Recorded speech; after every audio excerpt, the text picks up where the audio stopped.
अस्सलामुअलैकुम, सुबह खैर। कैसे आप लोग? ठीक ठाक हैं, मज़े में हैं? वीकेंड प्लान कर लिया? वीकेंड तो सबने प्लान कर लिया होता है और इस मौसम में तो भाई वीकेंड प्लान करने का मज़ा ही अलग है। लेकिन आपने आज हमें कॉल करके बताना है कि आप लोग आज कहाँ जा रहे हैं, क्या प्लान बनाया है। कल संडे है और संडे के नाश्ते का प्लान जो है ना, वो तो सभी बना रहे होते हैं, चाहे वो घर में नाश्ता करें, चाहे वो बाहर जाके नाश्ता करें। बट सैटरडे संडे कराची में और ऐसा मौसम हो जो कि औसम भी है, तो क्या कहने जी। तो आपने अपने प्लान्स हमसे शेयर करने और हम भी आपको बताएंगे कि कराची में अच्छे अच्छे खाने जो हैं वो कहाँ मिल रहे हैं। और सैटरडे को तो हम आपको वैसे ही बताते हैं कि आप क्या बना सकते हैं मज़े मज़े का। अच्छा जी, मौसम का जो हाल है वो ये है कि जी शहर का मतला साफ और मौसम जो है वो मरतूब है। अच्छा जी, आज दिन के औकात में तेज़ धूप के साथ मौसम खुश्क और गर्म रहेगा। शहर का कम से कम दर्जा हरारत जो है वो 18.5 डिग्री सेंटीग्रेड रहा, जबकि शहर का मौजूदा दर्जा हरारत जो है वो 23 डिग्री सेंटीग्रेड है। अच्छा जी, हवा में नमी का तनासुब 83% है, जबकि हवा इस वक्त साकिन है।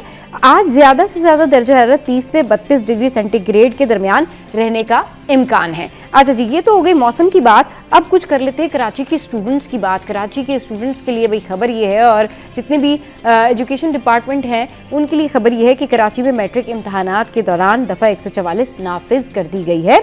अच्छा जी, 7 अप्रैल से 2 मई तक इम्तहानी मराकज़ के एतराफ़ में दफ़ा 144 नाफिज रहेगी।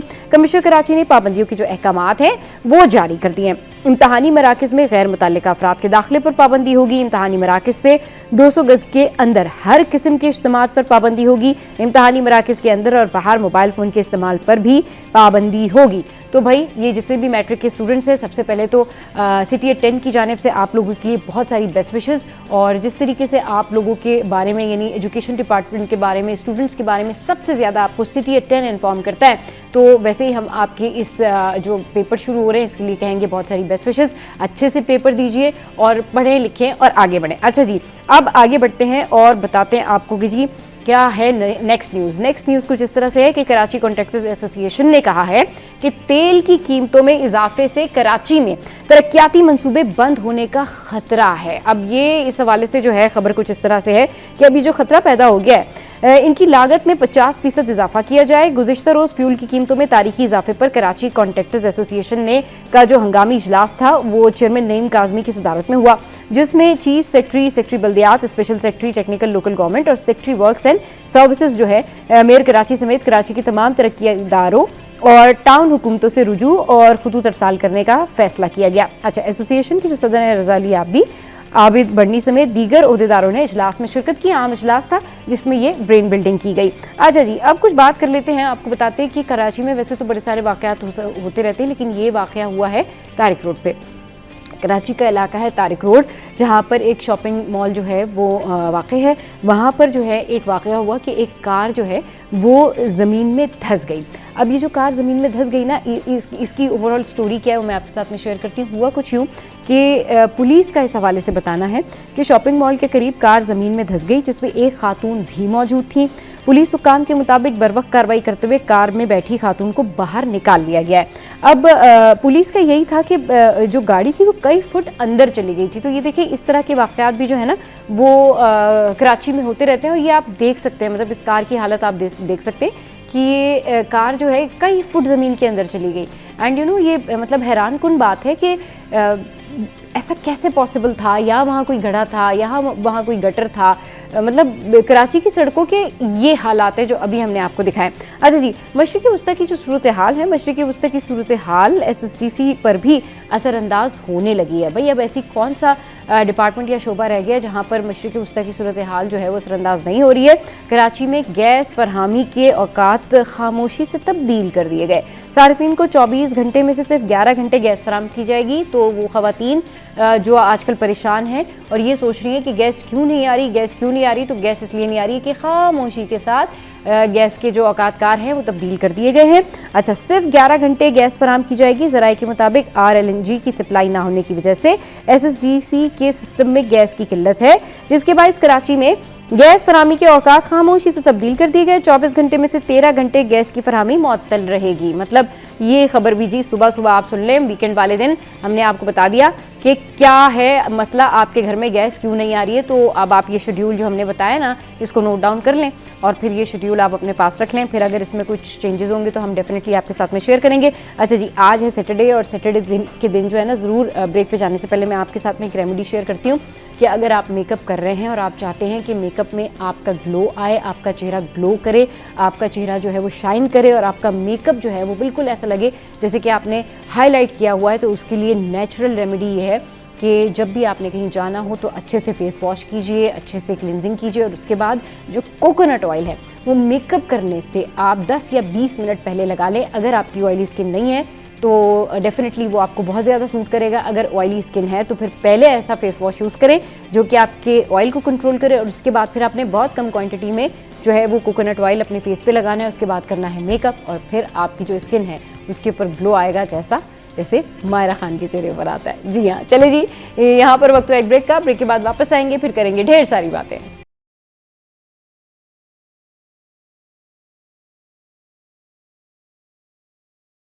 Welcome back. भाई मेकअप के बारे में बात करेंगे और मेकअप जो है ना वो एक ऐसी फील्ड है और एक ऐसा इशू है कि हर किसी को ये जानना होता है कि वो कैसे नए नए मेकअप्स कर सकते हैं और अवेलेबल मेकअप के साथ में कैसे प्ले कर सकते हैं। तो आज इस पर बात करने के लिए मेकअप आर्टिस्ट सनम फातिमा हमारे स्टूडियोज में मौजूद हैं। उनको वेलकम करते हैं। अस्सलाम वालेकुम, गुड मॉर्निंग, कैसी हैं आप? ठीक ठाक हैं? वालेकुम अस्सलाम, गुड मॉर्निंग। कैसी भाई हैं आप? मौसम कैसा जा रहा है कराची का? ये सबसे पहली बात तो मौसम से स्टार्ट होगी।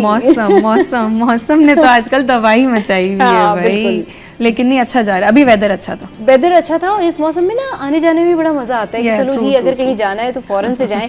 लेकिन इस मौसम की बात से स्टार्ट करते हैं। इस मौसम में अगर आपने जाना हो किसी के घर मिलने के लिए या किसी फ्रेंड्स की गैदरिंग में जाना हो या आउटडोर जाना हो, वीकेंड है आज तो कैसा मेकअप करके जाएं? यानी ये बताएं, आउटडोर वीकेंड के लिए कैसा मेकअप करके जाएं? आपने कहीं डिनर पे जाना है, फ्रेंड्स के साथ जाना है, फैमिली के साथ जाना है, तो कैसे जाएंगे मेकअप करके? आजकल जो मेकअप है ना, हाँ। वो बहुत लाइट मेकअप प्रेफर कर रहे हैं हर हाँ। कोई। मतलब केकी मेकअप अवॉइड कर रहे हैं हाँ। लोग और बहुत लाइट मेकअप हैंडल कर रहे हैं। बिकॉज एक वेदर का भी है, अपना हाँ। रोल है कि नहीं, वो डार्क और हैवी मेकअप्स को है ना पोल्यूट कर देता है, बहुत मुश्किल कर देता है इसको। सही, तो केकी मेकअप अवॉइड करते हैं लोग। सही। तो अभी अगर जाएं बाहर पार्टी मेकअप के लिए, मतलब पार्टी के लिए जाएं, तो फिर किस तरीके से मेकअप होना चाहिए आउटडोर का, वो ज़रा बताएं। क्या लगाएं, कौन सा फाउंडेशन लगाएं और कौन सी जो है ना वो उनको किस तरह ब्लश लगाएं, ज़रा ये बताएं डिटेल।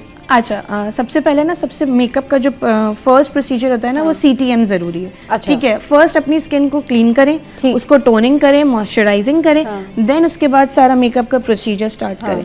मेकअप के लिए आपने लगाना है सबसे पहले प्राइमर, देन फाउंडेशन अप्लाई करें, देन बेस अप्लाई करें, हल्का फुल्का ब्लश दें ताकि कलर आपकी ना चीज़ के ऊपर है ना टोन आ जाए, लिप्स के कलर को न्यूड मैच कर लें, आईज को, लैशेस बेस कौन सी यूज़ करनी चाहिए बाहर जाते हुए, शाम में स्पेशली? अब आप जा रहे हैं, शाम का टाइम है तो आप खाने पे जा रहे हैं, तो कौन सी बेस यूज़ करनी चाहिए? बेसिस डे लाइट की बेस बड़ी डे लाइट की बेसिस बड़ी डिफरेंट होती है।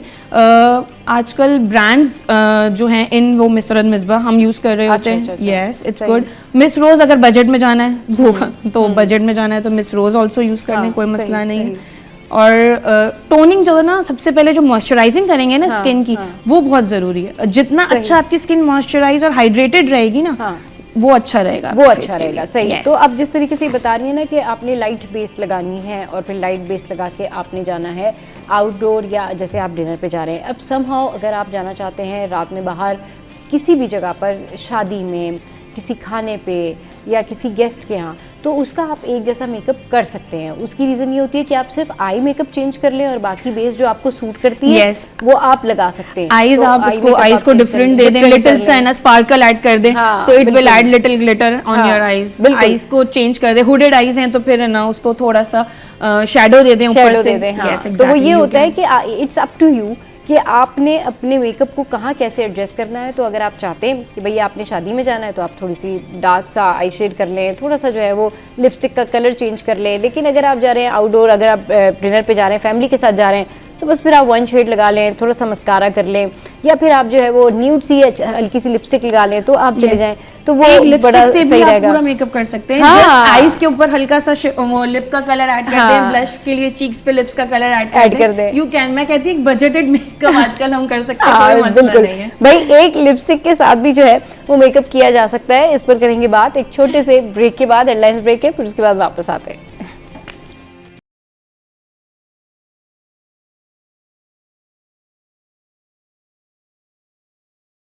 Welcome back. तो भाई कैसा मेकअप होना चाहिए, ब्राइडल मेकअप कैसा होना चाहिए, पार्टी मेकअप जो है वो कैसा होना चाहिए, इस पर बात करने के लिए हमारे साथ अनम फातिमा मौजूद हैं और हम कर रहे हैं मज़े की बातें। अनम ये बताइए कि आजकल जो ब्राइड्स हैं, मतलब जिस स्टाइल में ब्राइडल मेकअप होता है, तो ऐसा लगता है कि सिर्फ ब्राइड जो है वो अकेले नहीं है, उसके साथ और भी बहुत सारी ब्राइड्स मौजूद हैं। तो ये जो एक ब्राइड के साथ और बहुत सारी ब्राइड्स मौजूद हैं, ये क्यों ब्राइड बन जाती है? क्यों नहीं पता होता कि ब्राइड जो है वो ब्राइड होती है, उसका स्पेशल दिन उसी का होता है, स्पेशल दिन उसी का रहने देना चाहिए। बिल्कुल। जो पब्लिक है वो कैची होने के लिए, मतलब वो नजरों में ज्यादा आने के लिए, उन्हें लगता है कि नहीं आज शायद उनका ज्यादा दिन स्पेशल है। तो वो ज्यादा है ना मेकअप, उनका मेकअप ज्यादा कैची हो रहा होता है बतौर निस्बत ब्राइड्स के। सही। आजकल वैसे ब्राइड्स ना न्यूड मेकअप प्रेफर करने लग गई हैं, केकी उनको बिल्कुल पसंद नहीं आता। मतलब दे आर लाइक के नो पिगमेंटेशन, मतलब उनको पता नहीं चलना चाहिए, बस लाइट सा। They want light makeup. सही। अच्छा, जो कैमरे के लिए जो मेकअप आप लोग करते हैं, क्योंकि एक मेकअप तो वो होता है ना, आप देखिए कुछ ब्राइड्स होती हैं जो करीब से देखने में नहीं अच्छी लग रही होती हैं, और कुछ ब्राइड्स ऐसी होती हैं जिनकी फोटोग्राफ्स आते हैं, उनकी फोटोग्राफी बहुत अमेजिंग होती है। exactly. तो आप लोग किस हिसाब से एडजस्ट करते हैं? क्योंकि समहाउ लोग कहते हैं जी अल्टीमेटली बाद में तो पिक्चर्स नजर आनी है, तो कोई बात नहीं, अगर उस वक्त हम थोड़े से बुरे नजर आ रहे हैं तो कोई बात नहीं, वो तो हमने फोटोग्राफ्स के लिए मेकअप इस तरह से करवाया है। तो वो जरा बताएं वो कैसे फिर एडजस्ट होता है? जो मेकअप है ना वो लाइट्स एंड शैडो का खेल है। मतलब लाइट का इफेक्ट आएगा और शैडोज हम किल कर रहे होते हैं यहाँ साइड से, और सारी चीजें एक पूरा फेस को पिगमेंटेशन क्लियर कर रहे होते हैं, तो उसका सारा मैटर होता है। सही, वो उसकी वजह से होता है। अच्छा, ब्राइड्स को आप लोग जो बेस लगाते हैं वो किस तरह से लगाते हैं? मतलब फाउंडेशन प्रेफर ज़्यादा करते हैं या फिर आप लोग जो है वो स्टिक वाले जो बेस होते हैं वो भी होते हैं ना? क्योंकि कुछ ब्राइड्स ऐसी होती हैं जिनकी स्किन के ऊपर फाउंडेशन नहीं उतना इन्हेंसिव लगता, वो ऐसा लगता है जैसे कि वो उनका फेस ना और थोड़ा सा भारी सा लग जाता है फाउंडेशन लगा के। तो फिर ऐसे ब्राइड्स को आप किस तरीके से बेस लगाते हैं, क्या मेकअप? अच्छा, मिक्स एंड मैच होता है दोनों फॉर्मूलाज, ठीक है। स्टिक को हम यूज करते हैं पोर्स वगैरह को सेट करने के लिए, बिकॉज पोर्स वगैरह होते हैं, जाहिर है एक नेचुरल चीज है, उसको कवर अप करना होता है, इवन करना होता है, उसके ऊपर फाउंडेशन की एक लेयर अप्लाई कर देते हैं। लेकिन अगर हर किसी की स्किन पे नहीं सूट कर रहा होता ना फाउंडेशन, तो स्टिक के साथ भी मैनेज कर लेते हैं चीजों को। स्टिक के साथ भी मैनेज कर लेते हैं। तो फिर स्टिक के ऊपर आप लोग मतलब कुछ और लगाते हैं, मतलब मेकअप फिक्सर लगाते हैं या फिर वो होता है ना पैनकेक वगैरह, मेकअप फिक्सर लगा के उसको फिक्स कर देते हैं, एंड देन फाउंडेशन लगा लेते हैं अगर नीड होती है, रिक्वायर्ड होती है, एंड देन उसको पैनकेक लगा के सेट कर देते हैं। सही, तो उसको लगा के फिर आप सेट कर देते हैं। सही। तो अच्छा, ये तो चले हो गया ब्राइडल। आई मेकअप जो है वो ब्राइड को स्पेशली माइयों वाले दिन, मतलब क्योंकि माइयों का मेकअप अलग है, वलीमा बारात और इवेंट्स का मेकअप अलग है। अब यूजुअली ये होता है कि माइयों वाले दिन भी दुल्हन को इतना मेकअप किया होता है, ब्राइड को इतना मेकअप किया होता है कि वो ना ऐसा लगता है जैसे बारात की ब्राइड है या वो वलीमे की ब्राइड है। तो माइयों में जो क्यूट सा मेकअप होता है ना, बड़ा कहना चाहिए ना कि इनोसेंट लुक और मतलब चिमरी सा, मासूम भी लेकिन क्यूट भी, वो मेकअप कैसा होता है? वो मेकअप बिल्कुल सिंपल होता है, उसके अंदर मतलब मेहनत उतनी ही है, लेकिन बाहर लोगों को लग रहा होता है कि ना इसमें मेहनत नहीं होती, लेकिन मेहनत उतनी ही होती है। अच्छा, यस एग्जैक्टली। वो कहते हैं ना कि no makeup is more makeup. Yes, no makeup is more makeup. सही। तो किस तरह से करना चाहिए बताएं ना, टेक्निक्स बताएं किस तरह से क्या अप्लाई करें? टेक्निक्स के इसमें मैं ये कहूंगी कि बस स्किन को फर्स्ट आप सीटीएम के थ्रू ना पूरा उसको प्रोसेस को मॉइस्चराइज कर लें, हाइड्रेट करें स्किन को, पानी का इस्तेमाल ज्यादा से ज्यादा करें, बिकॉज पानी की वजह से आपका स्किन फ्रेश हो जाएगी। एंड मेकअप करने से पहले स्किन कैसे प्रेप करें? फिर पहले फाउंडेशन लगाएं या सनब्लॉक लगाएं या फिर अगर प्राइमर लगाएं, क्योंकि बहुत सारे लोग सीरम भी यूज करते हैं, तो वो जरा 1 बाय 1 करके बताएं। आप सबसे पहले प्राइमर यूज कर लें, ठीक है। प्राइमर के बाद आप फाउंडेशन यूज करें, फाउंडेशन के बाद आप उसके ऊपर पैनकेक करें, ड्राई पैनकेक यूज करें, बिकॉज वेट पैनकेक ना थोड़ा सा बेस को हेवी कर देता है। ओके। तो वो केकी लुक में भी चला जाए, केकी लुक में भी चला जाता है। देन अपनी आईज को हल्का शेड दे दें, आईब्रोज कर ले हल्की सी, and then just mascara, blush and lips nude. सही। अगर अच्छा, मुझे ना हैक भी आपसे पूछना है, ब्यूटी हैक्स। अगर अब मेकअप कर लिया है, मेकअप हो गया है, अब केकी हो रहा है फेस, तो उसको कैसे मैनेज किया जाए? अगर डिपेंड करता है ना कितना केकी हो रहा है। अगर बहुत ज्यादा केकी हो रहा है ना तो then you have to just wipe it off and then हल्की फुल्की लेयर्स लगा के उसको कवर करना पड़ेगा।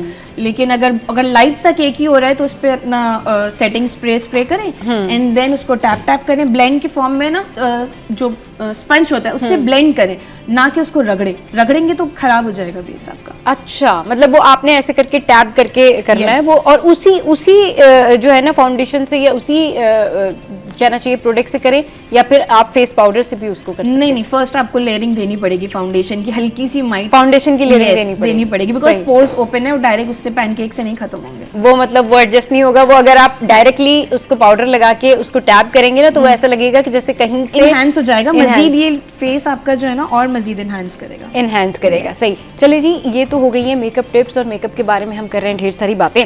मस्कारा भी जो है ना वो बड़ा इंपॉर्टेंट पार्ट होता है, और मस्कारा लगाना बड़ा ज़रूरी होता है। बहुत सारे जो ऐसे मेकअप आर्टिस्ट होते हैं उनका लगाना नहीं आता, वो यूजुअली क्या करते हैं कि वो मस्कारा इस तरह से लगा रहे होते हैं कि वो उसको फैला देते हैं, या प्रॉब्लम होती है। आपने देखा होगा कि ब्राइड्स को भी बड़ी प्रॉब्लम होती है, तो कोई टेक्निक है जल्दी से बता दें, फिर हम ब्रेक पे जाएंगे। यस, अपनी आईज को ऊपर से ना कवर करके ऊपर की तरफ ऊपर पुश करें, एंड देन ऊपर आप अपने मस्कारे को लगाएं, और हल्का सा अगर नीचे लग भी जाता है तो कोई टेंशन वाली बात नहीं, you can just remove it, wipe it off, cotton bud ले, उसको हल्का सा है ना रिमूव करें, एंड देन कंसीलर लगा के दोबारा सेट कर दें। कंसीलर लगा के दोबारा सेट करें। चलिए जी, बहुत शुक्रिया अनम, अब हमारे शो पर आई, हमारे शो के लिए वक्त निकाला, और बहुत सारी मेकअप टिप्स जो है मैंने कोशिश की कि कम वक्त में ज़्यादा से ज़्यादा बातें पूछ सकूँ।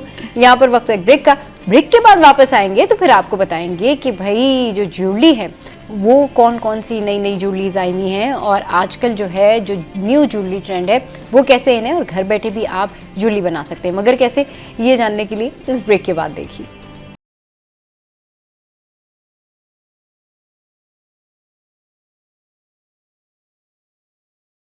Welcome back. तो भाई इस वक्त हमारे इस स्टूडियो में मौजूद है जी सारा, और सारा डिज़ाइन करती हैं ज्वेलरी, और ये अमेजिंग ज्वेलरी डिज़ाइनर है, और क्लासिक ज्वेलरी के नाम से इनका अपना ब्रांड भी है। और अभी जो ये आप देख रहे हैं ना, खूबसूरत सी मैंने जो बालियाँ पहनी हुई हैं, सारा इनको बालियाँ ही कहेंगे झुमके, हाँ, ये जो मैंने झुमके पहने हुए हैं ना, ये हैं जी सारा कलेक्शन से, और अभी इनकी ज्वेलरी के हवाले से भी हम बात करेंगे, लेकिन पहले इनको जरा शो में वेलकम कर लेते हैं। अस्सलाम वालेकुम, कैसी हैं आप? ठीक ठाक है? आप कैसी हैं? बिल्कुल ठीक ठाक। और भाई क्या बात है, ये इतनी ज़बरदस्त ज्वेलरी इस वक्त मेरी सराउंडिंग में है कि मेरा दिल कर रहा है वन बाय वन करके ना ज्वेलरी देखती ना, सारे से बातें ना करूं, लेकिन ज्वेलरी इनकी है तो इनसे ही बातें करेंगे। अच्छा सारा, ये बताएं कि माशाल्लाह आप इतनी क्रिएटिव हैं, इतनी ज़बरदस्त आप ज्वेलरी बनाती हैं, ज्वेलरी डिज़ाइन करती हैं, तो ये कैसे ख्याल आया, मतलब कि ज्वेलरी डिज़ाइन कर लेनी चाहिए, बड़ा मुश्किल काम नहीं है? It was my passion which turns into profession. Class 6 में मुझे सिर्फ शौक था, करती रहती थी, और अल्हम्दुलिल्लाह आज सेलिब्रिटी की ज्वेलरी डिजाइनर हूँ, सेलिब्रिटी ड्रामो वगैरह में मेरी ज्वेलरी पहनते हैं। सही, वाओ, दैट्स ग्रेट। अच्छा ये बताएं आजकल कौन सी ज्वेलरी जो है वो इन है, और क्या क्या चल रहा है? वैसे मेरे सराउंडिंग में भी बैंगल्स हैं जो कि आपके साथ में रखी हुई है। बिल्कुल, ये देखिए जी, ये आ गई हैं वो कश्मीरी चूड़ियाँ। हाँ, ये दिखाइए, ये हैं जी कश्मीरी चूड़ियाँ, और ये आप देखें इनका क्रेज़ जो है वो कितना ज़्यादा अब बढ़ गया है। मतलब पूरे रमज़ान भी हमने देखा बाज़ारों में, मार्केट्स में लोग कश्मीरी जो है वो चूड़ियाँ ख़रीदने के लिए गए। ये सारा आपने खुद डिज़ाइन की है? जी बिल्कुल, मैंने खुद डिज़ाइन की है। ग्लास बैंगल्स रेडी होती है, लेकिन ये जो कश्मीरी बैंगल्स होती है, हाँ, इसमें हम लोग लॉरियल्स लगा के एड ऑन करते हैं। अच्छा, ये जो लगे हुए होते हैं। बिल्कुल सही। आजकल जो है जेली बैंगल्स भी बहुत इन हो गई है। कश्मीरी ये जो रेन ड्रॉप बैंगल्स है, अब जो नया ट्रेंड आया है जेली बैंगल्स। जेली बैंगल्स है आपके पास? अवेलेबल नहीं है, लेकिन ये बहुत ट्रेंड में आ गई है। अच्छा, अब बकरा ईद पे सबके हाथों में जेली बैंगल्स। चले जी, ईद पे थी ये कश्मीरी चूड़ियां, अभी तक ये ट्रेंडिंग है, और अब बड़ी ईद पे जो है, बकरा ईद पे जो है वो जेली बैंगल्स आने वाली है। पहली हमने आपको बता दिया है, और सारा जो है बड़े अच्छे से डिजाइन करेंगी। इनकी चूड़ियों की कलेक्शन में आपके साथ में शेयर करती हूँ। ये देखिए, ये कितनी जबरदस्त चूड़ियां हैं, कितना जबरदस्त लग रही हैं। सारा ये क्या कहलाती हैं?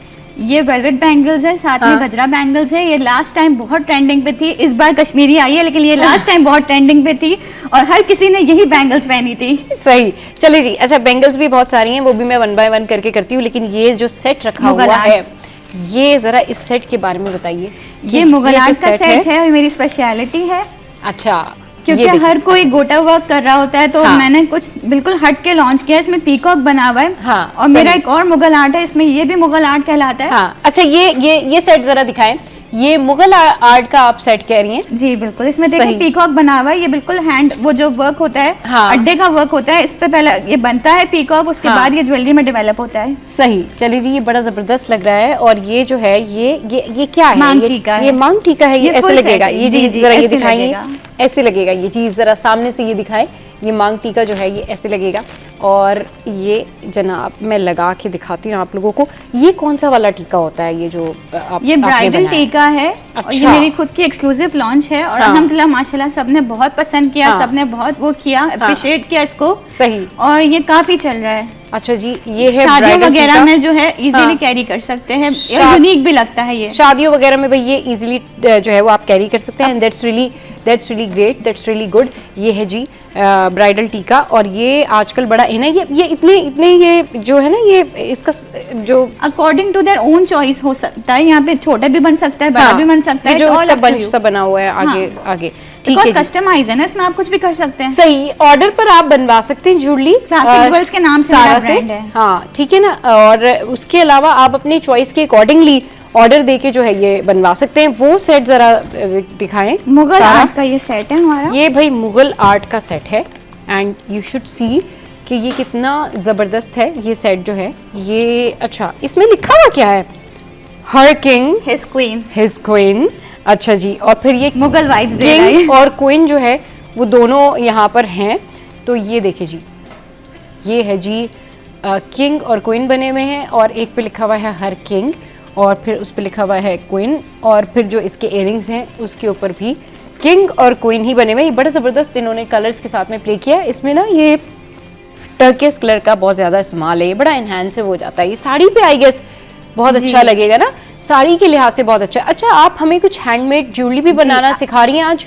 आज मैं फ्रेश फ्लावर ज्वेलरी लेकर आई हूँ, ताकि जिनकी यहाँ शादियाँ हो हाँ। वो खुद अपनी ज्वेलरी डिजाइन करके पहन सके। चले भाई, जिनके यहाँ शादियां हो ना वो खुद अपनी ज्वेलरी डिजाइन करके पहन सकते हैं, और सारा जो है वो हमें बनाना सिखा रही है ज्वेलरी। तो प्लीज सारा जरा ये आप उधर रखिए अपने पास, और फिर हमें बनाना सिखाइए ज्वेलरी कि आप कैसे बना रही हैं। ये भाई यहाँ से सारा आपको ज्वेलरी बनाना सिखा रही हैं। अच्छा, हमारी फ्रेश फ्लावर की ज्वेलरी मैंने रेडी करके भी लेकर आई हूँ एज ए ठीक है। सैंपल के भाई। ये देखिए फ्रेश फ्लावर की जो ज्वेलरी है ये भी Earrings रेडी है। जी, गजरे है। ये गजरे हैं, ये गजरे हैं, राइट। ये जो है ये गजरे हैं, और ये देखें ये इनकी फ्रेश फ्लावर की जो ज्वेलरी है वो भी यहाँ पर मौजूद है। अब ये बनाना भी हमें सिखा रही हैं कि ये किस तरीके से बन जाएगी ना ज्वेलरी। मैं इयरिंग बनाना सिखा रही हूँ। बिल्कुल, हाँ। ये हमारा देख लें, मैंने इसका जो बेस था वो मैं रेडी करके लेकर आई हूँ। हाँ। ठीक है। इसके बाद जो हमारा गजरा वायर होता है, हम इसमें सबसे पहले जो है लूप बनाएंगे। ठीक है। ये हमारा वायर कटर है। इसको सबसे पहले थोड़ा सा पार्ट हमने छोड़ा और इसको बेंड करा। ठीक है। बेंड करने के बाद इसको जो कॉर्नर है इसको पकड़ा और बिल्कुल लूप बना लिया। ठीक है, राइट। देखिए इस तरह लूप बनेगा। ये लूप मैंने क्लोज नहीं किया, अभी मैं इसको क्लोज करूंगी प्रॉपर्ली। ठीक है। इस तरह ये हमारा लूप क्लोज होगा। ठीक है। ठीक। यहाँ ये ऑलरेडी गजरा बैंगल्स में एक लूप बना हुआ होता है, लेकिन ये हमारे नीड का नहीं है, तो हम इसको खोल देंगे, हाँ। या इसको कट कर दें, ज्यादा बेहतर होगा। ठीक है। अच्छा, ये ना आप वो जो सामने कैमरा है ना, आप उसमें आप जरा दिखाइएगा। ये सामने ये देखें, इस तरह हमारा लूप बन गया। अब मैं इसमें बीड्स इंसर्ट करूंगी। ठीक है। वो वाली जो इयरिंग्स है उसमें मोतिया के फ्लावर्स लगे हुए हैं इसमें जी। सही। ठीक है। मैं इस वाली में थोड़ा डिफरेंट कर रही हूँ कि मोतिया के फ्लावर्स की जगह मैं इसमें बीड्स डाल रही हूँ। ठीक है। राइट। मैं 2 शेड के बीड्स डाल रही हूँ, बिकॉज इसमें हमारे पास रेड फ्लावर है, तो मैंने रेड बीड्स भी इसमें इंक्लूड किए। ठीक है। राइट। चलिए जी, ये बन रहा, ये क्या बना रही हैं आप? यही वाले गजरे ना? इयरिंग्स बना रही हूँ। इयरिंग्स बना रही हैं, ठीक है जी। ये थोड़े बड़े हैं, मैं इसको थोड़ा डेलिकेट लुक दूंगी। ठीक है। हाँ, सही। चलें जी, ये बन रहे हैं इयरिंग्स, और ये बड़ी जबरदस्त तरीके से। अच्छा, इसमें मोती डाल रही हैं? जी, बीड्स डाल रही हूँ। सही, उसमें सही, मैंने बताया कि वो मोतिया के फ्लावर्स लगे हुए हैं, तो हाँ। इसमें मैं बीड्स डाल रही हूँ। सही। ठीक है, ताकि थोड़ा डिफरेंट लुक आए, थोड़ा डिफरेंट हो जाए। राइट, सही। ठीक है। हाँ, बिल्कुल। अच्छा जी, ये जो है सारा जबरदस्त तरीके से इसको बना रही है। मैं जरा ये भी तो चेक करूँ ना। अच्छा, ये भी वो है, मैं इसका भी मैं बताऊंगी। हाँ। ये टसल्स है, जिनके पास टसल्स रखे हुए होते हैं घर में, उसमें आप इयरिंग का हुक एड ऑन करके आप इयरिंग्स बना सकते हैं। ठीक है। ये दिखाएं टसल्स, ये देखिए जी, इस तरह हम इयरिंग्स को रिक्रिएट कर सकते हैं। अच्छा, आप ये कह रही हैं इसको हुक भी बना सकते हैं? इयरिंग का हुक डाल के इसके अंदर टसल के साथ इयरिंग बन सकता है। That's great, that's really great. ये हमारी पुरानी डायल जो पड़ी होती है, हमारी जो खराब हो चुकी होती है वॉच, इसमें हमने वायर इंसर्ट करके बीड्स डाल के इसका ब्रेसलेट बना लिया। Wow, that's great. यानी कि आपकी जो पुरानी वॉचेस होती हैं जो ख़राब हो जाती हैं, जिसका डायल रखा हुआ होता है, तो उसमें सारा ने जो है ये बीड्स एड ऑन किए हैं, और फिर इसका जो है इसको काम में ले लिया। यानी कि ये आपकी ज़ाया नहीं गई, और ये आपका जो डायल है ये नया जैसा हो गया, और ये क्यूट सी इसकी लुक आ गई है। तो ये बड़ा अच्छा एक्टिविटी है, और बड़ी अच्छा जो है ना वो ये ब्रेन बिल्डिंग करी है। अच्छा ये क्या चीज़ है? ये बटन्स है, ये चार्म्स भी है और उसमें बटन्स भी है। चार्म्स जो है उसके अंदर हम ईयरिंग का हुक डाल सकते हैं। हाँ। तो हमारे डेलिकेट से चार्म ईयरिंग्स बन गए। अगर बटन लिया है तो बटन के पीछे स्टड्स की बेस होती है, उसको UHU के जरिए हमने स्टिक किया तो वो स्टड्स बन गए। Wow, that's great. There are so many ways जिससे आप ज्वेलरी बना सकते हैं। बिल्कुल ज्वेलरी बना सकते हैं। अच्छा ये एक करके आप डालती जा रही हैं। जी। मेरा दिल कर रहा है कि मैं भी ना सारा के साथ ये बनाना हाँ, शुरू कर दूं, लेकिन आप बनाइए, ये आप ही का काम है, ये आप बेहतर तरीके से कर सकती हैं। ये जनाब जबरदस्त, जरा दिखाती भी जाइए सामने ना सारा। ये चांद बाली बन रही है। हाँ ये फूलों की बालियां बन रही हैं और ये बड़ी डिफरेंट स्टाइल में बन रही हैं। ये जो मोती से आप देख रहे हैं ना, ये मोती लगे हुए हैं और इसके नीचे इन्होंने एक फूल लगाया है। अच्छा जी, और ये अभी जब कंप्लीट होंगी तो फिर हम आपको दिखाते हैं कि ये किस तरह से बनती है। अच्छा सारा, अभी ये वाली जो चूड़ियाँ रखी हुई, आप बनाती भी चाहिए, अपना काम भी करती चाहिए, बताती भी चाहिए। ये वाली जो चूड़ियाँ रखी हुई, ये कौन सी चूड़ियाँ कहलाती हैं? ये ग्लास बैंगल्स है, स्लीक बैंगल्स इसको कहते हैं। बेसिकली स्लीक प्लास्टिक बैंगल्स होती है और ये भी बहुत डिमांडेड है। सही जी, ये जो है ना ग्लास बैंगल्स हैं और ये बहुत डिमांडिंग है और ये वो चूड़ियाँ होती हैं जो पूरा साल ख़वातीन जो हैं वो इनको लेती हैं और पूरा साल इनकी ख़रीदो फ़रोख्त जो है वो जारी रहती है। अच्छा जी, ये मैंने आपको दिखा दी थी, ये हैं जी कश्मीरी चूड़ियाँ। ये देखें, ये हैं जी कश्मीरी चूड़ियाँ और ये वो चूड़ियाँ हैं जिन्होंने तहलका मचा के रखा हुआ है और अब आने वाली हैं जी एक और कौन सी सारा आप कह रही थी? Jelly bangles. जेली बैंगल्स जो हैं वो आने वाली हैं। अच्छा ये बड़ा ज़बरदस्त है, ये देख के मुझे जो है ना 14 अगस्त भी याद आ रही है, मेहंदी भी और बहुत सारे ऐसे माइयों के इवेंट्स भी। अच्छा जी, ये स्पेशली अगर आप मेहंदी में जा रहे हैं या आप माइयों में जा रहे हैं तो आप वेयर कर सकते हैं। इसके अलावा ये इस तरह की चूड़ियाँ जो होती हैं ना, ये गजरे वाली और ग्रीन, ये स्पेशली जो है 14 अगस्त पे हम लोग सब पहनते हैं। अच्छा जी, ये वाली सारा आपने कौन सी बताई थी चूड़ियाँ? ये वाली जो है वेलवेट की बैंगल्स है, साथ में इसके गजरे बैंगल्स। ये वेलवेट की बैंगल्स हैं, साथ में इसके गजरे भी इन हैं और ये अब हमने आपको बताया। अच्छा ये एक सेट रह गया था, कुंदन का सेट है। कुंदन का सेट है, ये ज़रा मैं आपके साथ में शेयर करती हूँ। ये देखिए जी, ये जो सेट है ये कुंदन का सेट है। बड़े क्यूट से इसके जो है वो इयरिंग्स हैं और ये बड़ा सादा सा भी है, लेकिन ये बड़ा जो है वो मज़े का सेट है। यानी इसके अंदर जो है ना वो वाइट बीट्स लगे हुए हैं, फिर ग्रीन काम भी है और रेड बीट्स जो है वो नीचे लगे हुए हैं और ये सब जो है डिज़ाइन करती है ज्वेलरी सारा और बड़ा ज़बरदस्त इनका डिज़ाइन है ज्वेलरी का, बड़ी अच्छी इनकी ज्वेलरी है। सारा जी कहाँ तक पहुँचा आपका? मैं सेकंड पेयर बना रही हूँ, उसके बाद में इसको जो है बिल्कुल एक पेयर जो बनाया है वो जरा दिखाएं। ये कंप्लीट नहीं हुआ है, इसके ऊपर हुक लगाना है। अच्छा बिल्कुल, आप मैंने पहले कंप्लीट कर लूं, उसके बाद फिर मैं आपको चलिए जी सारा का दिखाते भी जाइए ताकि ना पता चल सके कि ये कैसे स्टार्ट किया है। ठीक है, हाँ बिल्कुल। ये वायर आपने लिया है ना, तो अब बीट्स लगा रहे हैं, राइट। कुछ बीट्स के होल छोटे होते हैं तो इजीली नहीं जाता इसको बिल्कुल। हाँ थोड़ा सा इसमें इशू होता होगा, जाहिर सी बात है, ये तो है। अच्छा ये येलो वाले फूल भी अच्छा इसके इसी के ऊपर लगा हुआ है जी। ओके जी, तो जी ये ज़बरदस्त जो है वो चीज़ें यहाँ पर रखी हुई हैं और ज्वेलरी डिज़ाइन करना you know that's art, that's difficult और इतना इन्हेंसिव, इतना इसके ऊपर कलर का ख्याल रखना सारा। आजकल वैसे जो ज्वेलरी इन है उसमें लोग की अपनी अपनी डिमांड्स हैं, लोग अपने हवाले से बताते हैं कि हमें ये करना है, तो फिर कितने दिन में बना देती हैं आप ज्वेलरी उन लोगों? Basically 1 week. 1 वीक यानी 1 हफ्ता लगता है। अगर कोई इजी टास्क होता है वो 3 डेज में भी हो जाता है, अगर कोई हार्ड टास्क होता है तो ऑब्वियसली 1 वीक। 1 वीक सही। ज़्यादातर आपको ब्राइड्स या माइयों की जो है माइयों की ज़्यादा डिमांड, माइयों की ज़्यादा डिमांड होती है। तो कितने दिनों में आप जो है वो माइयों की ब्राइड को बना? 1 वीक। 1 week, yes. अच्छा सही। क्योंकि ज्वेलरी मेकिंग का सारा काम जो है बहुत इंटीग्रेट होता है, तो इसी वजह से टाइम टेकिंग होता है। और बात वही है ना कि ये क्रिएटिविटी का काम है, मतलब यानी, लेकिन अगर किसी ने माइयों के लिए ऑर्डर देना है तो 1 दिन पहले नहीं बन सकती है? अगर फ्रेश फ्लावर्स है तो वो तो 1 दिन पहले ही होंगे जाहिर है, लेकिन अगर हैंडमेड पे जा रहा है तो वो फिर उस पर टाइम लगेगा। चले सारा, आप जो है वो थोड़ा सा अभी इसको थोड़ा सा रोके, क्योंकि हम चाहते हैं हम लाइव आपको दिखाते नहीं, क्योंकि अभी ब्रेक आया है। तो ब्रेक लेते, ब्रेक के बाद वापस आते हैं, फिर सारा जो है वो हमें प्रॉपर बताएंगी कि जी एक तो इयरिंग हो गई है इनकी, दूसरी वाली इयरिंग बना रही है, ताकि आप लोग देख लें घर में कैसे बना सकते हैं। स्टे विद अस।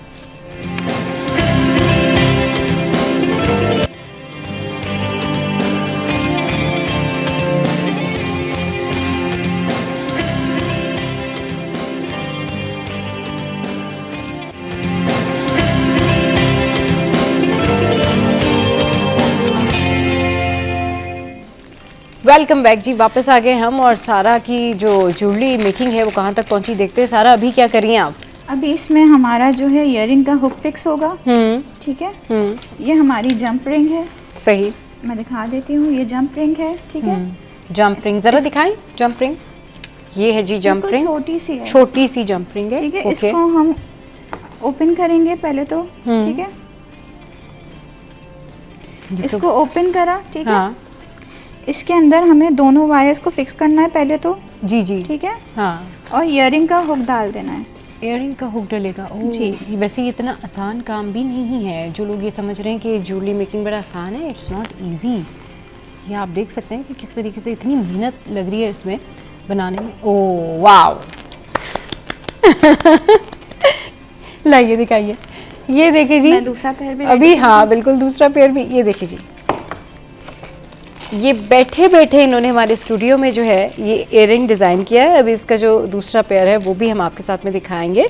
तो you know that's really great. और ये अमेजिंग अमेजिंग काम है। ये बड़ा ज़बरदस्त इन्होंने जो है ये ज्वेलरी बनाई है। अभी कंप्लीट हो जाता है तो फिर ये बीड्स के साथ और इनहेंस होता है। बीड्स के साथ ना? अच्छा, बहुत सारे लोग क्या करते हैं, इसको बीड्स के अलावा वो एक डोरी सी होती है या उसके ऊपर भी फूल लगे हुए होते हैं चौड़े चौड़े, उस पे कर लेते हैं। तो उससे शायद जो चेहरे की आपकी शेप है ना जी, वो शायद आपका चेहरा कहीं छुप जाता है। मतलब फूल पहने, लेकिन इस तरह ना पहने कि वो आपका पहने, हाँ डेलिकेट चीजें पहने, नाजुक सी चीजें पहने। ये ना हो कि वो इतने हैवी हैवी फूल होते हैं तो वो चेहरा आपका छुप जाता है। ये देखिए जी, जबरदस्त, क्या बात है जी। ये देखें, ये दोनों इयरिंग्स जो हैं ये बन चुके हैं और ये सारा ने हमारे शो पे बना के दिखाए हैं। आप भी ऐसे इयरिंग्स घर बैठे बना सकते हैं और आप भी जो है इनको घर में एडजस्ट कर सकते हैं। आपने फूल लेना है, बीड्स लेना है, सारा जरा बता दीजिए और क्या क्या लेना है। सबसे पहले हमें लेना है गजरा वायर। हाँ, उसके बाद हमें लेने हैं बीड्स और उसके बाद हमें लेनी है इयरिंग के हुक और अच्छा सारा आपने वहाँ पे देख के बात करनी। सबसे पहले हमें लेने हैं गजरा वायर, फिर सेकंड चीज लेनी है हमें बीड्स, फ्लावर्स लेने हैं, फ्रेश फ्लावर्स, वायर कटर लेना है, इयरिंग का हुक लेना है और जंप रिंग लेना है और हमारे ये इयरिंग्स बनके रेडी हो जाएंगे। सही, और फिर मैं पहन लूंगी। बहुत हसीन लग रहा है आपके ऊपर। और फिर उसके बाद मैं ये इयरिंग्स पहन लूंगी। भाई सारा के साथ बैठ के तो मुझे बहुत मजा आ रहा है और ये मुझे, मेरा दिल कर रहा है बस ये ज्वेलरी बनाती जाए और सारी ज्वेलरी बनाती जाए और मैं ज्वेलरी जो है वो मैं पहनते जाऊं इनकी ज्वेलरी ना। इस तरह की ज्वेलरी जो है मैं सिखाती भी हूँ डिफरेंट स्कूल्स एंड कॉलेजेस में। हबीब गर्ल्स स्कूल में मैं सिखा रही हूँ ज्वेलरी मेकिंग। अच्छा, और माशाल्लाह मेरे बच्चे इतना अच्छा काम करते हैं कि वो अपना बिजनेस रन कर रहे हैं सीख के। अरे वाह, दैट्स ग्रेट, दैट्स ग्रेट। तो ये आप देख सकते हैं जो मैंने अपने कानों में, हसीन लग रहा है आपके ऊपर। मैंने ये जो कानों में अपने पहना हुआ है ये आप अपने घर में बैठ के भी बना सकते हैं। और अगर आप सीखना चाहते हैं ज्वेलरी डिजाइनिंग, ज्वेलरी मेकिंग सीखना चाहते हैं तो आप सारा को कांटेक्ट भी कर सकते हैं। इंस्टाग्राम पे आप लोग मुझे अप्रोच कर सकते हैं। सारा.फातिमा 1993 के नाम से है मेरा इंस्टाग्राम अकाउंट। क्लासिक ज्वेल्स के नाम से मेरा ब्रांड है। आप लोग मुझे वहाँ पे अप्रोच कर सकते हैं। मैं क्लासेस भी देती हूँ। जिनको सीखना है आप मुझसे रब्ता कर सकते हैं। Thank you. चलें जी, जिनको सीखना है वो सारा से रब्ता कर सकते हैं। सारा मेरे लिए ये जो है ना इयरिंग्स लेके आई थी, लेकिन मुझे ये बहुत पसंद आई तो मैंने ये पहन लिए। थैंक यू सारा, ये लीजिए आपके इयरिंग्स। अच्छा जी, शो में यहाँ वक्त तो है ब्रेक का। ब्रेक के बाद वापस आएंगे, फिर आपको बताएंगे कि कम पैसों में आप बाहर कैसे जा सकते हैं, कहाँ का वीज़ा लग रहा है आजकल। ये जानने के लिए रहिए हमारे साथ, स्टे विद अस।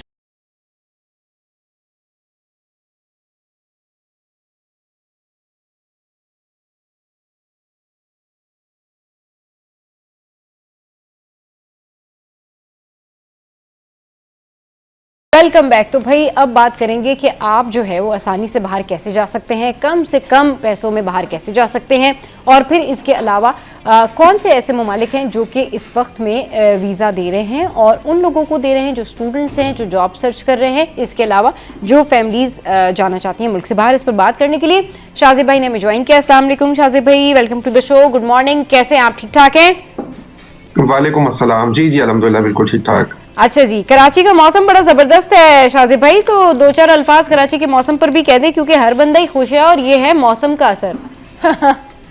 बिल्कुल ऐसे ही है। पिछले 2 से 3 दिन से हम देखते हैं कि जिस तरीके से मौसम की सूरत हाल चल रही है, मौसम कराची में अप्रैल के अंदर एक्सपेक्ट करना है ऐसा, वो बड़ा जबरदस्त है। हाँ। और मैं समझता हूँ कि अप्रैल के महीने में अगर कराची वालों को ये सब कुछ देखने को मिल रहा है तो कराची वाले अपने इस्लामाबाद और लाहौर के जो मौसम है अप्रैल में जो नॉर्मली वहाँ होते हैं, हाँ। वो कराची में एंजॉय कर रहे हैं सही। बेसिकली। लोगों ने स्टेटस डाला हुआ था कि भाई ये मार्च जो है वो खत्म क्यों नहीं हो रहा। मार्च ऐसा खत्म हुआ है कि अब दिल कर रहा है कि लोग ये कहेंगे कि अप्रैल खत्म ही ना हो तो बेहतर है। चलो जी, स्टार्ट बड़ा अच्छा हुआ। हाँ, स्टार्ट बड़ा अच्छा हुआ है अल्हम्दुलिल्लाह। अल्लाह ताला ऐसे ही जो है वो सलामती वाला जो है आगाज करे और अल्लाह ताला ऐसे ही रखे सलामती के साथ। अच्छा जी, कहाँ जा सकते हैं कम पैसों में मुल्क से बाहर, शाहज़ेब भाई?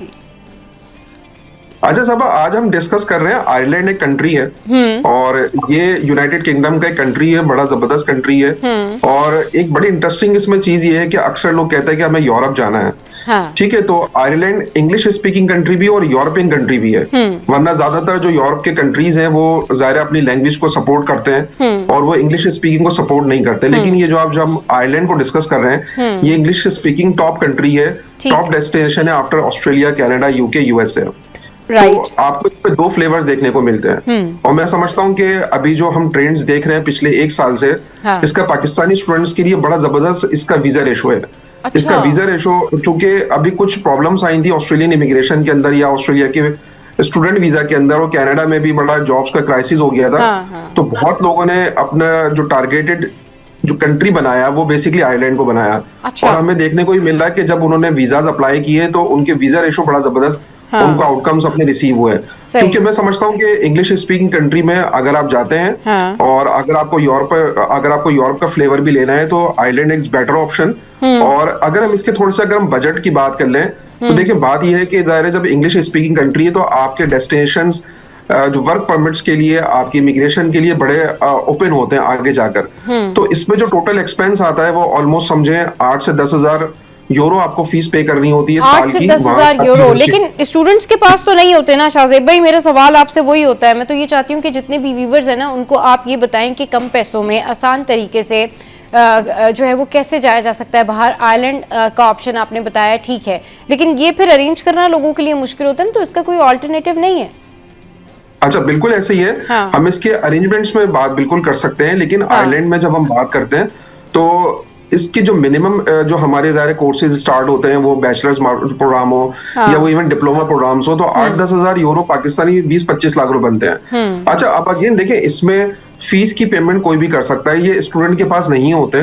नॉर्मली जब हमारे पास इंटरमीडिएट का स्टूडेंट होता है तो इंटरमीडिएट के बच्चे के पास जाहिर है वो 25-30 लाख रुपए अपने पास नहीं हो सकते। उसके पेरेंट्स हैं, उसकी सिबलिंग्स हैं, उनको सपोर्ट कर रहे होते हैं फैमिली के एतबार से भी। और उसमें बैंक स्टेटमेंट में भी इसी तरीके से होता है कि बैंक स्टेटमेंट भी आपको इसमें 6 मंथ्स का बड़ा क्लियर अपना सोर्स ऑफ इनकम के साथ शो करना होता है। और इसमें 2-3 और बड़ी इंपॉर्टेंट चीजें हैं कि जिसमें अगर आपका स्टडी गैप है उसको बड़े स्ट्रांगली जस्टिफाई करना होता है। हमारे यहाँ नॉर्मली लोग समझते हैं हम कहीं से एक्सपीरियंस लेटर्स वगैरह बनवा के और उसको जो उसका गैप है स्टडी का, हम उसको जस्टिफाई कर सकते हैं। तो वो इस तरीके से नहीं है। लेकिन अगर हम प्रिविलेजेस की बात करें तो इसमें बड़े अच्छे प्रिविलेजेस हैं कि जिसमें अगर हम इसके वर्क जो राइट्स हैं अगर हम उसको देखते हैं तो स्टूडेंट वीजा में रहते हुए भी आप काम कर सकते हैं।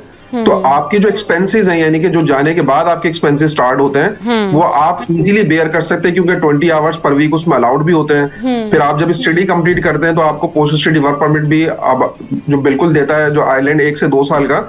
और ये पूरा प्रोसेस 3 से 4 महीने में कंप्लीट हो जाता है, जिसमें आप अगर स्टार्ट लेते हैं कि किसी यूनिवर्सिटीज में अगर आप अप्लाई करते हैं, वहां से 2-3-4 आपके ऑफर लेटर्स आ जाते हैं। आपने यूनिवर्सिटी को फीस पे की, आपने वीजा अप्लाई किया, पाकिस्तान से इजीली वीजा अप्लाई होता है। और आप जो है वो अपनी पूरी फैमिली के साथ जा सकते हैं। इसमें सब अक्सर जो लोग जो परेशान होते हैं वो ये होते हैं कि हमें कोई ऐसा कंट्री बताएं जिसे हम पूरी फैमिली के साथ जा सकें। जी बिल्कुल। तो आयरलैंड वो कंट्री है कि अगर आप कोई रिसर्च प्रोग्राम में जाते हैं, आप कोई पीएचडी प्रोग्राम में जाते हैं, तो आप अपनी फैमिली को भी साथ लेके जा सकते हैं। और फिर फैमिली सपोर्ट के लिए एक और बड़ी इंटरेस्टिंग चीज है, वो ये है कि जो आपकी स्पाउस हैं, हाँ। वो फुल टाइम वर्क, वहां पर उनको बाकायदा वर्क परमिट मिलता है, हाँ। Free of cost. हाँ। तो स्टूडेंट पे जाते हुए अगर कोई भी मेल जो साहब अगर वो अप्लाई करते हैं, जी। तो वो स्टूडेंट वीजा पे अप्लाई करें और उनकी स्पाउस को, उनके मिसेस को, हाँ। Full time work permit allow होता है और वो वहां पर फुल टाइम काम भी कर सकती है। तो इस लिहाज से अगर हम देखते हैं तो आयरलैंड बड़ा जबरदस्त डेस्टिनेशन है ओवरऑल अगर हम इसकी रेटिंग करते हैं लोग। सही, चलिए तो आयरलैंड की बात हो गई।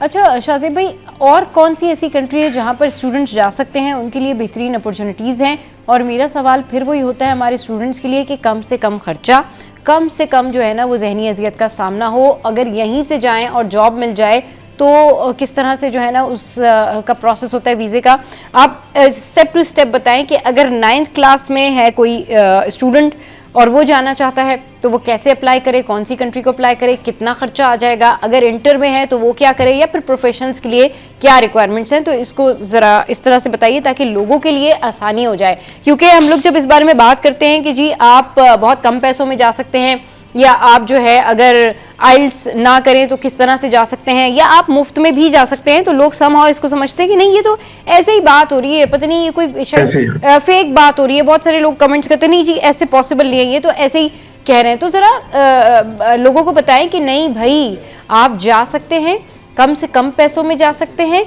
और समटाइम्स स्कॉलरशिप पर अगर आप जा रहे हैं तो आप और भी लगभग मुफ्त जा सकते हैं। तो ये ज़रा थोड़ा सा क्लियर कीजिएगा।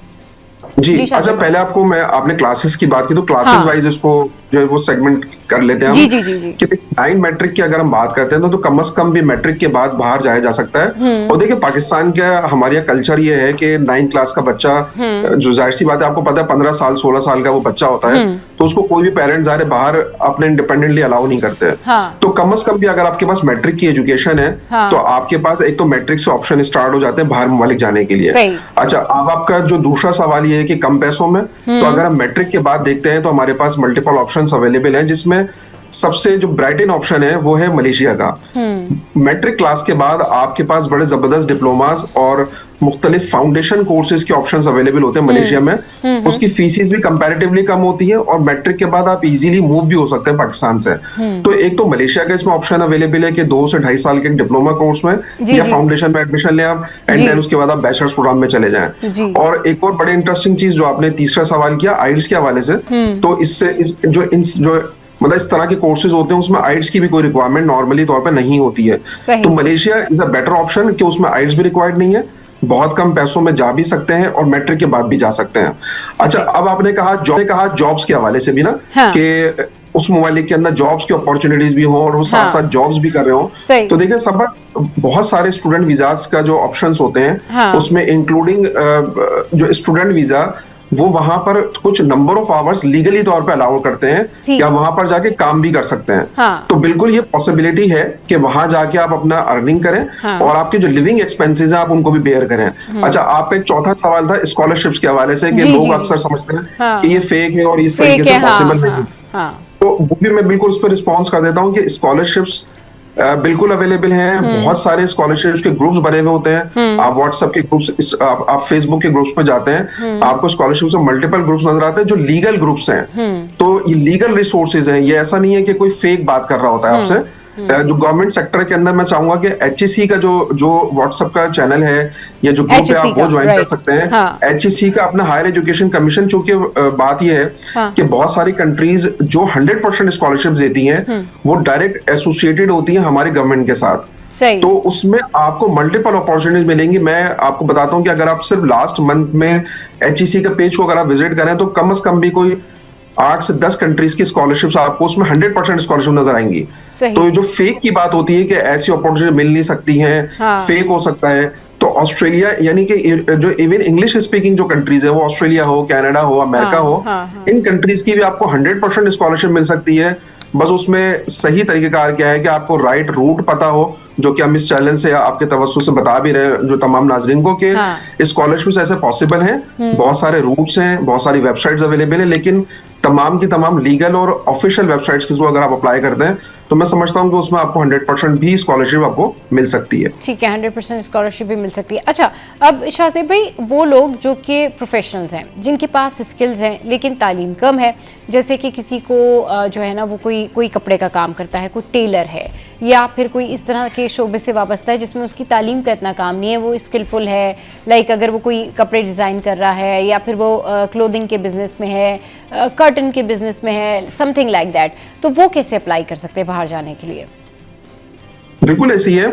अच्छा, ये स्किल प्रोफेशनल्स जो हैं, जो डेफिनेटली उनके पास कोई ना कोई अपना सर्टिफिकेट, कोई डिप्लोमा, जैसे कुक हैं, शेफ हैं, या आपने ब्यूटिशियन की बात की है, इस तरह के लोग हैं, ये बार-बार अक्सर लोग जाते हैं पाकिस्तान से बाहर। तो इस तरह के भी प्रोफेशंस की डिमांड, मैं अनफॉर्चुनेटली एक बात बताऊं कि जो स्किल प्रोफेशनल्स हैं, हाई स्किल प्रोफेशनल्स हैं, उनसे ज्यादा डिमांड्स इस तरह के तमाम जो डिप्लोमा होल्डर्स हैं, जो टेक्नीशियंस हैं, उन लोगों की डिमांड्स हैं अक्रॉस द वर्ल्ड। क्योंकि अगर आप जो बाहर ममालिक में किसी मैकेनिक के पास भी अगर आप गाड़ी सही करने के लिए या आप इवन अपना टेलीविजन को सही करवाने के लिए भी अगर आप जाते हैं, उसको सही करने की कॉस्ट इतनी आ जाती है कि अक्सर लोग उसको जो है मतलब नया जो बाय कर लेते हैं मार्केट से जाके और उसको साइड में कर देते हैं।